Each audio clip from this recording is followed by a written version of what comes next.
First things first, let's take our Fusion composition clip to the Fusion page, and we're going to go to the shape nodes.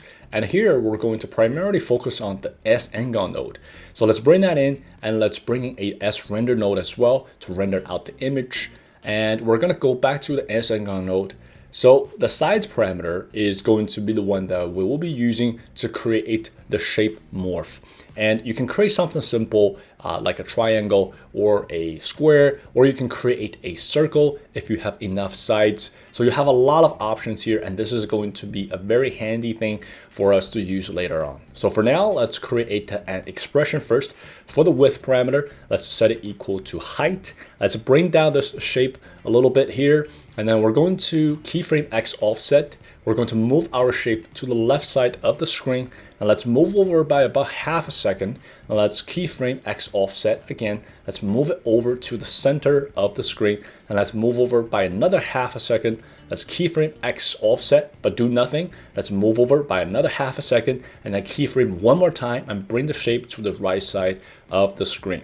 Now let's also go to the spline editor. We can also change the easing as well as the ease out. So this, as you can see, is going to give the shape a very nice smooth movement along its motion path. All right, let's go back to the size parameter. We're going to keyframe and leave it at 3 for now. And then let's go to the 12th frame. We're going to bump this up to 6, which is going to give us a hexagon. Then let's go to the 24th frame, and then we're going to keyframe again, but leave it at 6. Then let's go to the last one, and we're going to turn this up to 50, which is going to give us a circle. And one thing to keep in mind here is that you can manually override this number with a much higher number. And the higher the number is, the quicker and smoother the transformation is also going to be. But for now, I think 50 is a good enough number for us. So now if we have a look at this, guys, we actually have a little shape morph going on right now. And let's also go to the spline editor, and let's change the interpolation for all the keyframes in the size setting. And this is going to give us a much better look compared to before. And one last thing we can do is to go to the S render node. Then let's go to the settings tab. We can also turn on motion blur if that is something you desire. But overall, shape nodes are a very quick and easy way to create shape morph in DaVinci Resolve.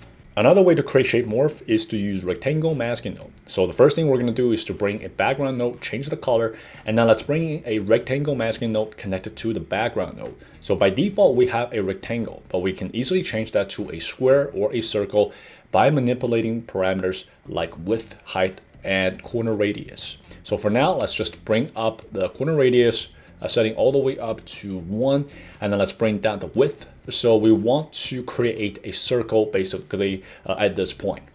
All right, so now let's keyframe width, height, as well as corner radius.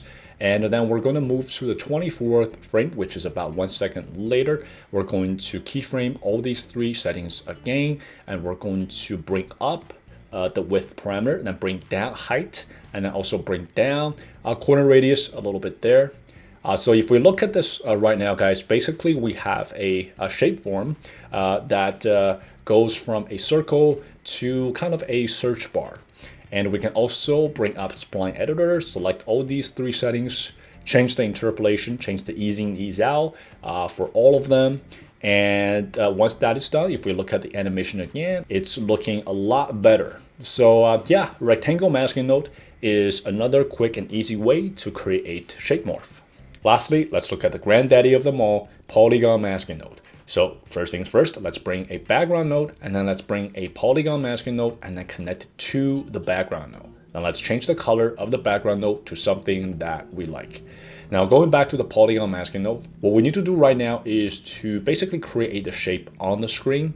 So what we're gonna do here is to draw out, to create a triangle, and we're going to refine the shape a little bit.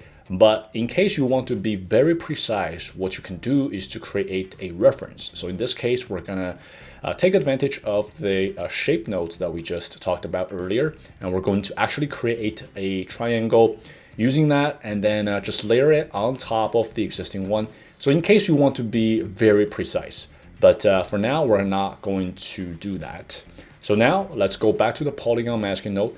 Now, whenever you create a shape, it's going to automatically keyframe for you. So if we were to right now go to the 24th frame, we will have to create another keyframe here. And what we can do is to basically use the points that we just used to create another shape. So once that is done, we actually right now have a very simple shape morph created. We can also bring up the spline editor and change the easing and ease out. So if we look at the animation right now, guys, this shape morph is looking a lot better. But in many cases, the shape that you want to create requires more points than the original points you used. So in that case, we can either come to the beginning and add more points here, or what we can do is to come to the end of the morph and then add additional point there and then create a new shape accordingly.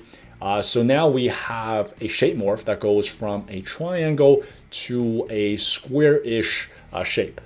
Now, of course, you can easily add more than just 1 point. So let's go to this one again and add 2 more points and then create a slightly more complicated shape.